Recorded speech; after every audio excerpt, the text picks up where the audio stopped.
আসসালামু আলাইকুম। সংবাদে আপনাদের সবাইকে স্বাগত জানাচ্ছি। আমি ফিরোজ তোহা। শুরুতেই আরবে কেবলস সংবাদ শিরোনাম। বাংলাদেশের সর্বশেষ গুরুত্বপূর্ণ আপডেট সংবাদে আপনাকে স্বাগত। শুরুতেই সংবাদ শিরোনাম, পরে বিস্তারিত। শুরুতেই জানাব, এবার পাহাড়ে অস্থিরতা তৈরির ষড়যন্ত্র করছে ভারত। দেশে রাজনৈতিক অস্থিরতা আর নিরাপত্তা বাহিনীর ব্যস্ততার সুযোগে ফের সক্রিয় হয়ে উঠছে পাহাড়ি সন্ত্রাসীরা। আর এ কাজে প্রত্যক্ষভাবে মদত দিচ্ছে পার্শ্ববর্তী দেশ ভারত। খাগড়াছড়ি আর রাঙামাটির সীমান্ত এলাকাগুলোর মধ্যে অন্তত 10টি পয়েন্টে পাহাড়ি সন্ত্রাসীদের অভয়ারণ্যে পরিণত হয়েছে। প্রতিটি পয়েন্টের ভাবনা কেন্দ্র কিংবা ধর্মীয় উপাসনালয় প্রতিষ্ঠা করছেন তারা।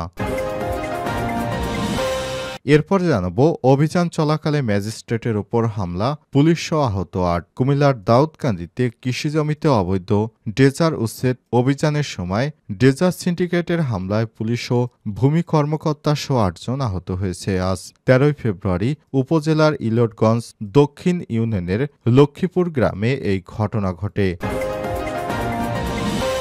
এদিকে প্রাথমিকের নিয়োগ প্রত্যাশীদের সড়ক অবরোধ, জলকামান নিক্ষেপ, পুলিশসহ আহত 7। প্রাথমিকে নিয়োগ প্রত্যাশীদের শাহবাগ মোড় অবরোধ করলে জলকামান দিয়ে পানি ছিটিয়ে রাস্তা থেকে সরিয়ে দিয়েছে পুলিশ। পুলিশের সঙ্গে ধস্তাধস্তিতে অন্তত 6 থেকে 7 জন আহত হয়েছে। এর মধ্যে 4 জনই নারী পুলিশ সদস্য।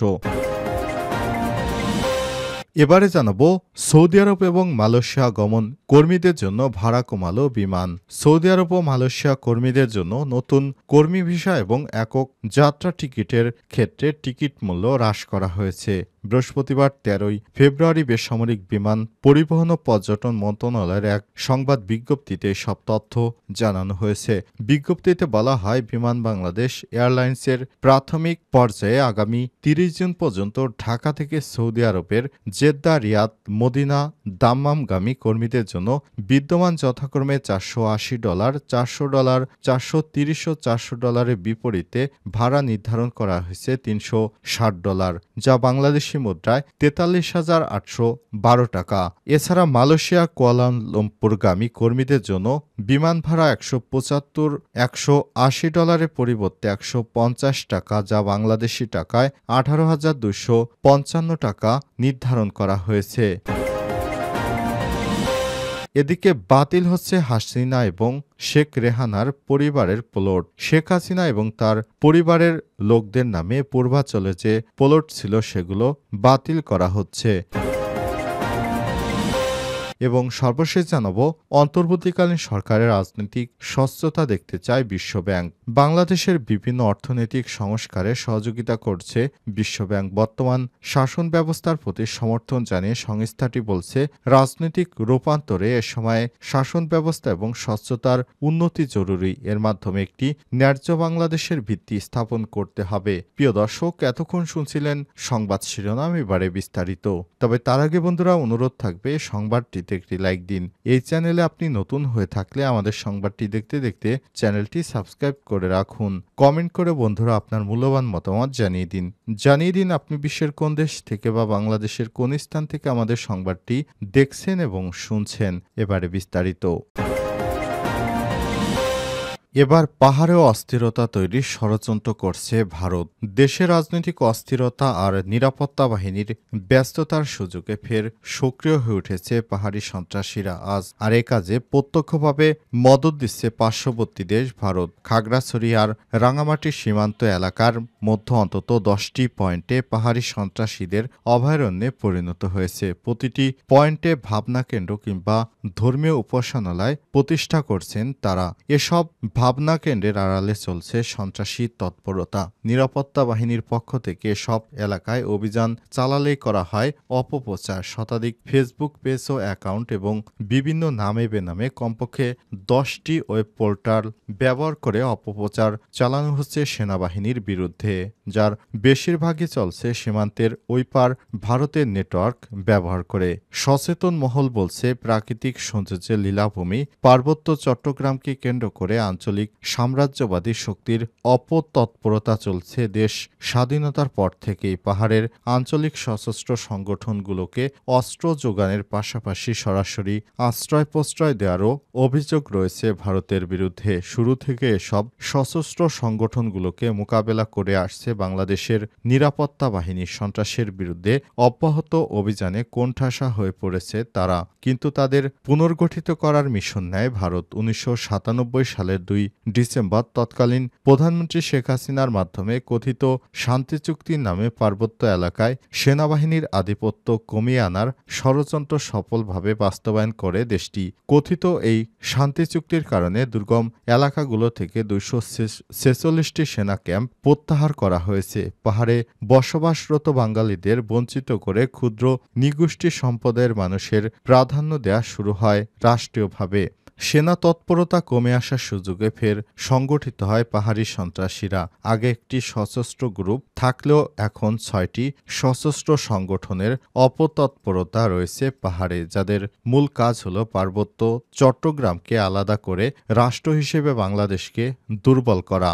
এর একটি বড় কাজের অর্থের যোগান আসে চাঁদাবাজি আর সন্ত্রাসী কর্মকাণ্ড থেকে। সর্বশেষ নানিয়াসহ চরসহ দুর্গম এলাকাগুলোতে ২২টি মোবাইল টাওয়ারের সংযোগ বিচ্ছিন্ন করে দেয় সন্ত্রাসীরা। মোটা অঙ্কের চাঁদা না দিলে মোবাইল কোম্পানিগুলোকে নেটওয়ার্ক চালাতে দেবে না বলেও হুমকি দেওয়া হয়। স্থানীয় বাসিন্দারা জানান, পার্বত্য এলাকায় জেএসএস সংস্কার, ইউপিডিএফ, গণতান্ত্রিক কুকি চীন ও এমএনপি নামের ৬টি সংগঠনের অস্তিত্ব থাকলেও সবচেয়ে বেশি সহিংসতা ছড়ায় জেএসএস আর ইউপিডিএফ। পার্বত্য এলাকায় উৎপাদিত একটি আনারস বিক্রি করতে হলেও সংগঠন দুটিকে চাঁদা দিতে হয় ওই এলাকার সাধারণ মানুষদের। এসব সংগঠনের টোকেন ছাড়া কোনো বাজারে ব্যবসা করতে পারে না ব্যবসায়ীরা। জুলাই বিপ্লবের সরকারের পতনের পর সীমান্ত এলাকাগুলোতে সন্ত্রাসী কর্মকাণ্ড বাড়তে শুরু করেছে। রাঙামাটির নানিয়াচর, লংগদু, বড়কোল, মাইনী মুগবাজার ও খাগড়াছড়ি, দীঘিনালা, পানছড়ি, লোগাং, সাজেকের মালংচং, বান্দরবনের রুমা ও রোয়াংছড়ি, থানচি, আলীকদম সীমান্ত এলাকায় সন্ত্রাসীদের সশস্ত্র তৎপরতা থাকলেও সবচেয়ে বেশি সক্রিয় রয়েছে রাঙামাটি ও লংগদু এলাকায়। বরকল উপজেলার সীমান্তবর্তী এলাকা বন্দুক ভাঙাকে কেন্দ্র করে এলাকাটি বর্তমানে জেএসএস ও ইউপিডিএফ এর কথিত সামরিক শাখার সদস্য দপ্তর হিসেবে ব্যবহার হচ্ছে। অভিযান চলাকালে ম্যাজিস্ট্রেটের উপর হামলা, পুলিশও আহত ৮। কুমিল্লার দাউদকান্দিতে কৃষিজমিতে অবৈধ ড্রেজার উচ্ছেদ অভিযানের সময় ড্রেজার সিন্ডিকেটের হামলায় পুলিশ ও ভূমি কর্মকর্তা সহ ৮ জন আহত হয়েছে। বৃহস্পতিবার ১৩ ফেব্রুয়ারি উপজেলার ইলিয়টগঞ্জ দক্ষিণ ইউনিয়নের লক্ষ্মীপুর গ্রামে এই ঘটনা ঘটে। পুলিশ ও প্রত্যক্ষদর্শী সূত্র থেকে জানা গেছে, উপজেলার ইলিয়টগঞ্জ দক্ষিণ ইউনিয়নের লক্ষ্মীপুর গ্রামে দীর্ঘদিন ধরে একটি প্রভাবশালী ভূমিক্ষেপ সিন্ডিকেট কৃষিজমি ও মৎস্য প্রকল্পে অবৈধ ড্রেজার দিয়ে মাটি উত্তোলন করে আসছে। অভিযোগ পেয়ে উপজেলা সহকারী কমিশনার ভূমি মোহাম্মদ রেদওয়ান আহমেদের নেতৃত্বে মোবাইল কোর্ট পরিচালনা করার লক্ষ্যে ঘটনাস্থলে পৌঁছে অবৈধভাবে মাটি উত্তোলনের মেশিন উচ্ছেদ করতে গেলে ড্রেজার সিন্ডিকেটের সদস্যরা অভিযানে অংশ নেওয়া পুলিশ সদস্য ও ভূমি কর্মকর্তাদের উপর আতর্কিত হামলা চালায়। এতে দাউদকান্দি মডেল থানার এসআই মোহাম্মদ মোহসিন, ৩২ কনস্টেবল আতিকুর রহমান, সজল নূর আফসার, ইলিয়টগঞ্জ দক্ষিণ ইউনিয়নের ভূমি কর্মকর্তা জয়নুল আবেদিন, অফিসক মনির, উপজেলা সহকারী কমিশনার ভূমি কার্যালয়ে সায়রাত সহকারী সাদাত হোসেন, অফিস সহকারী সালাউদ্দিন আহত হন। গুরুতর আহত এসআই মোহাম্মদ মোহসিনকে ঢাকা পুলিশ হাসপাতালে প্রেরণ করা হয়েছে। প্রাথমিকের নিয়োগ প্রত্যাশীদের সড়ক অবরোধ, জলকামান নিক্ষেপ, পুলিশও আহত ৭। প্রাথমিক নিয়োগ প্রত্যাশীরা শাবক মোড় অবরোধ করলে জলকামান দিয়ে পানি ছিটিয়ে রাস্তা থেকে তাদের সরিয়ে দিয়েছে পুলিশ। পুলিশের সাথে ধস্তাধস্তির সময় ৬ থেকে ৭ জন আহত হয়েছে। এর মধ্যে ৪ জন নারী পুলিশ এবং বাকিরা আন্দোলনকারী বলে জানা গেছে। ঘটনাস্থল থেকে ৫ জনকে শাহবাগ থানায় নিয়ে যাওয়া হয়েছে বলে দাবি করেছে আন্দোলনকারীরা। সর্বশেষ এই রিপোর্ট লেখা পর্যন্ত কিছু সংখ্যক আন্দোলনকারী শাহবাগ জাতীয় জাদুঘরের সামনে গেটে অবস্থান নিয়ে স্লোগান দিচ্ছিলেন।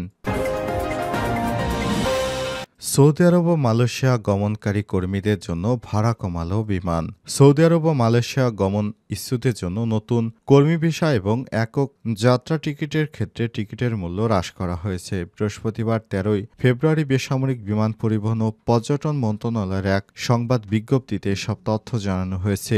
বিজ্ঞপ্তিতে বলা হয়েছে, বিমান বাংলাদেশ এয়ারলাইন্সের প্রাথমিক পর্যায়ে আগামী ৩০ জুন পর্যন্ত ঢাকা থেকে সৌদি আরবের জেদ্দা, রিয়াদ, মদিনা ও দাম্মামগামী কর্মীদের জন্য বিদ্যমান যথাক্রমে $480, $400 ও $430 ও $400 পরিবর্তে ভাড়া $360 কর ছাড়া নির্ধারণ করেছে। বাংলাদেশি মুদ্রায় যা ৪৩,৮১২ টাকা। এছাড়াও মালয়েশিয়া কুয়ালালামপুর কর্মীদের জন্য বিদ্যমান $১৭৫ থেকে $১৮০ পরিবর্তে এখন থেকে কর ছাড়া $১৫০ নির্ধারণ করা হয়েছে। বাংলাদেশি মুদ্রায় ১৮,২৫৫ টাকা। এছাড়াও বিমানের একক যাত্রার ক্ষেত্রে প্রযোজ্য। বেসামরিক বিমান পরিবহন ও পর্যটন মন্ত্রণালয়ের উদ্যোগে বিমান বাংলাদেশ এয়ারলাইন্স লিমিটেড এই উদ্যোগ নিয়েছে।